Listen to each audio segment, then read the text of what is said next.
Օրակարգը շարունակում է աշխատանք հանրայինի ուղիղեթերում բարև ձեզ։ Լոնդոնում 27 հարկանի բնակելի շենքի հրդեհի տուժածների թիվը անցնում է 5 տասնյակը։ Զոհերի ստույգ թիվը առայժմ չի հրապարակվում, շենքում հնարավոր է 600-ից ավելի մարդ է եղել։ Հրդեհը բռնկվել է գիշերվա կեսին, երբ նրանք հանգիստ քնած են եղել։ Ողջ գիշեր մարդկանց տարհանել են, դեպքի վայրում աշխատել է 200 հրշեջ, ամբողջությամբ մոխրացած շենքը այժմ հուրվականի է նման, այն դեռ մխում է։ Հրշեջները երկար ժամեր չեն կարողանում մինչև վերջ մարել կրակը։ Այդ ընթացքում տուժածների թիվն անընդհատ մեծանում է։ Վերջին տեղեկություններով արդեն նաև զոհեր կան, որոնց ստույգ թիվը դեռ հայտնի չէ։ Հիվանդանոց է տեղափոխվել 50 տուժած։ Հրդեհը բռնկվել է գիշերը Լոնդոնի արևմտյան մասում։ Ենթադրվում է, որ բռնկման պահին 27 հարկանի շենքում կարող է լինել մոտ 600 մարդ։ At about 1 o'clock. Ժամը 1-ին արդյունացա, որ զուգարան գնամ, պատուհանը բացեցի ու անսովոր աղմուկ լսեցի։ Երբ դուրս նայեցի, հրշեջ ավտոմեքենաներ տեսա, ամենուր ոստիկաններ էին։ Նրանցից մեկն ասաց՝ հրդեհ է, անմիջապես դուրս եկեք։ Ականատեսները պատմում են, որ պատուհանների մոտ տեսել են լուսարձակներով բնակիչների, որոնք օգնության էին կանչում։ Իսկական դժոխք էր, կրակն այնքան արագ էր տարածվում, երեխաները պատուհաններն էին ծեծում, բղավում էին, ահավոր էր, երևի շատ զոհեր կլինեն։ Շատերը փորձել են կրակից ինքնուրույն փրկվել, ցատկել են պատուհաններից կամ ինքնաշեն ճոպաններով ցած իջել։ Հրշեջները տեղ են հասել ահազանգ ստանալուց 6 րոպե հետո, բայց կրակն այնքան ուժեղ էր, որ շենքին մոտենալը մեծ ջանքեր էր պահանջում։ This is a major fire that has affected all floors of this 24-story building. Սա աննախադեպ խոշոր հրդեհ է։ Կրակը կլանել է շենքի 24 հարկերը, բացի առաջին 3-ից։ Այժմ այստեղ աշխատում է 200 հրշեջ եւ 40 մեքենա։ Անմիջապես սկսվել է ինչպես բարձրահարկի, այնպես էլ հարակից շենքերի տարհանումը, քանի որ վտանգ կար, որ այրվող շենքը կարող է փլուզվել։ Մոտակա դպրոցներն ու մարզասրահները վերածվել են օգնության կենտրոնների։ Հրդեհի պատճառը դեռ չի պարզվել, միայն հայտնի է, որ վերջերս շենքում մեծ վերանորոգում է կատարվել։ Լուսինե Կոշեցյան, օրակարգ։ Այսօր առավոտյան Երևան է ժամանել Տաջիկստանի նախագահ Էմոմալի Ռահմոնը, այցը պաշտոնական է նախագահ Սարգսյանի հրավերով, այցի օրակարգում նախագահների հանդիպումն է, բարձր մակարդակի բանակցություններ, փաստաթղթերի ստորագրում, ինչից հետո նախագահները հանդես կգան հայտարարություններով։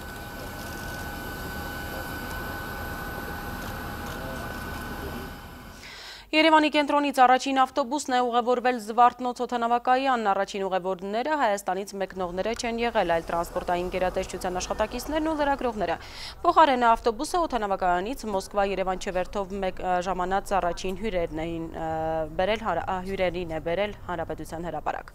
Երթուղին փորձնական է, այն կգործի շուրջօրյա 24 ժամ, յուրաքանչյուր ժամը 1։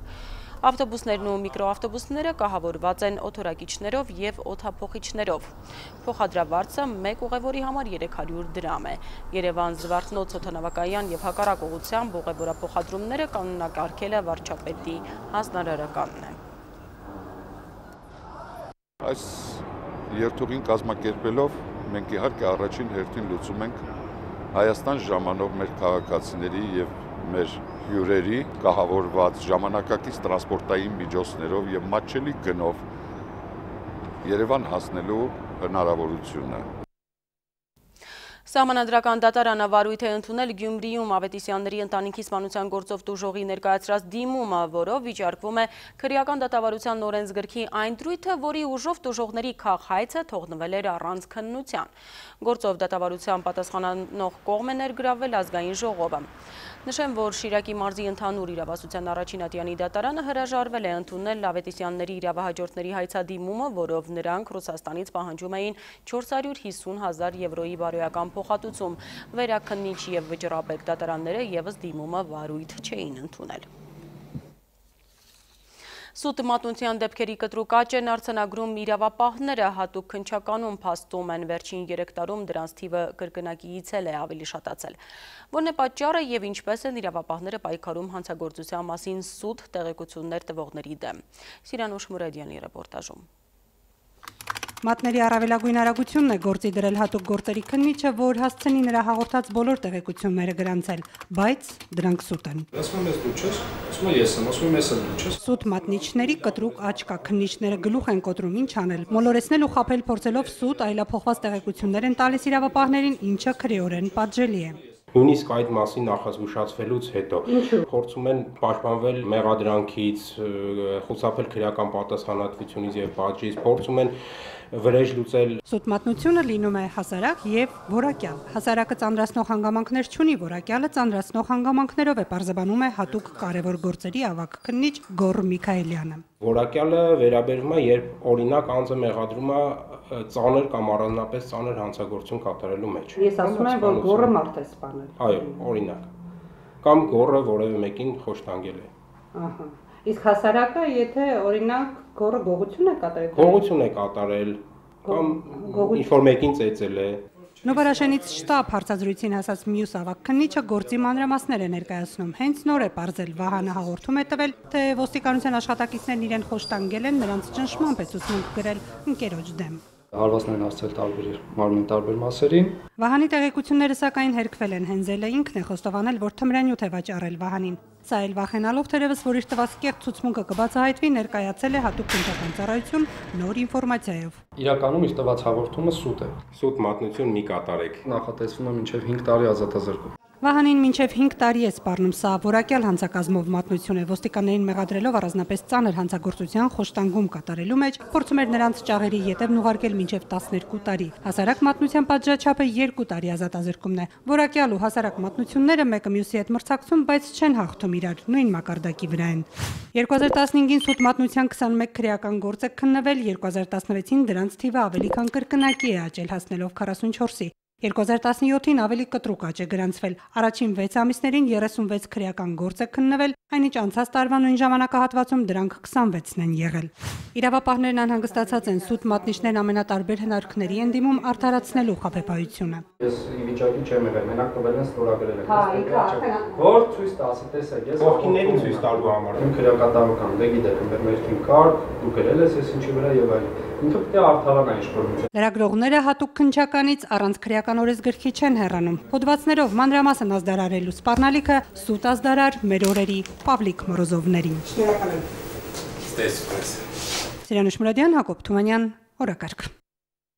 Հայ ճարտարապետները ահազանգում են մայրաքաղաքի շենքերի կտուրներին կառուցված ձեղնահարկերը, սպառնում են շենքերի ամրությանը։ Նրանք առաջարկում են խստացնել շենքերի անգամ աննշան փոփոխությունների թույլտվության պայմանները։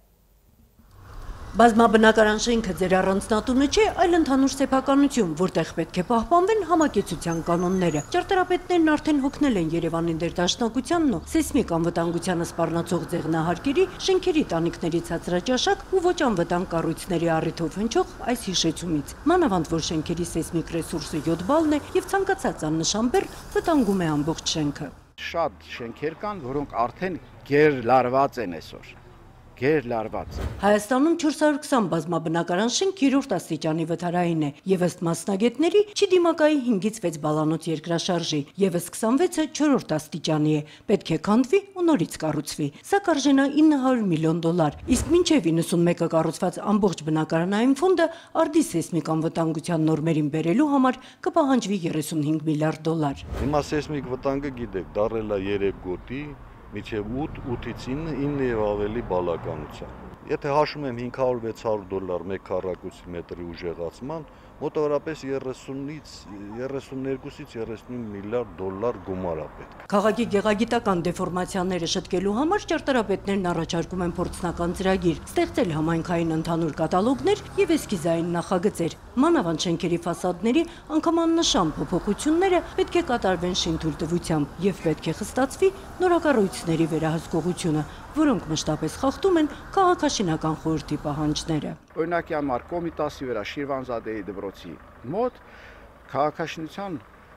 խորհրդի կողմից թողնված էր 12 հարկ։ Հիմա այնտեղ տեղում արդեն 17 հարկ կա։ Դե բնակչությունը չի իմանում, չէ՞ որ քաղաքաշինության խորհրդի բոլոր անդամները քվեարկել են ոչ այդ պարտության օգտին, այլ 12 հարկ։ Սեյսմիկ առումով անվտանգ չեն նաև շքեղ առանձնատները, որոնց տերերը տրվելով Թաջ Մահալի ու Զվարթնոցի նման ուղղությամբ տներ կառուցելու գայթակղությանը մոռանում են պարզապես սեյսմակայուն տուն ունենալու կարևորությունը, նշում են մասնագետները։ Նոնի Ալեքսանյան, Ռոմիկ Խաչատրյան, Օրակարգ։ Անդուր, անպատուհան, առանց ավազ ցեմենտի իրար գլխի դարսված քարեր, ծածկված հերձաքարով, Աքորեցի Անիչկան փոքրիկ յուղակում հայրենիքի 3 պաշտպան է մեծացրել։ Հիմա էլ թորանն է պահում, չքավորության մեջ ապրող ընտանիքը մի կերպ սննդի հարցն է լուծում եւ երազում տուն ունենալու մասին։ Անիչկա Նիկոյանի մարդուն Բագրատաշենի շուկան տարավ, ինքն է այդպես ասում, ամուսինն ասել էր, գնամ փող բերեմ տուն կառուցենք, գնաց Անիչկային թողեց 3 անչափահաս տղաների հետ, տնամերձում մարակի պատեր կային, շիֆերով մի կերպ տանիք սարքեց ու երեխաներին մեծացրեց այս հյուղակում։ Հիմա էլ այնտեղից որ ամուսնացել էր,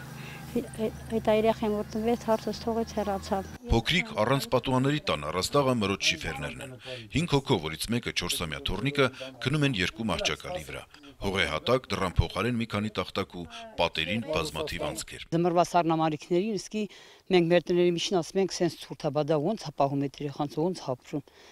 Ինք շատ մեղք վիճակում է, չգիտեմ։ 2 տղան ծառայել են բանակում, վերադարձել։ Աշխատում են գյուղացիների համար, այգի են խնամում հող մշակում։ Սնունդը կարող ապահովենք, բայց տունը